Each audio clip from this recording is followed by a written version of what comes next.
Hi, welcome to Techie Dialogue.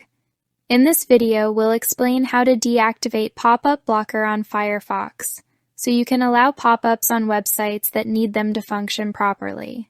Step 1. Open Firefox and click the menu button with 3 horizontal lines in the top right corner. This opens the main menu where browser settings are managed. Step 2. Click Settings from the menu. This takes you to the main Firefox settings page. Step 3.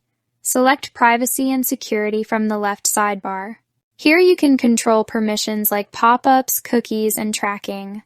Step 4. Scroll down to the Permissions section and find Block Pop-up Windows. This option controls whether Firefox blocks or allows pop-ups. Step 5. Uncheck Block Pop-up Windows. This will deactivate the pop-up blocker and allow pop-ups on all websites.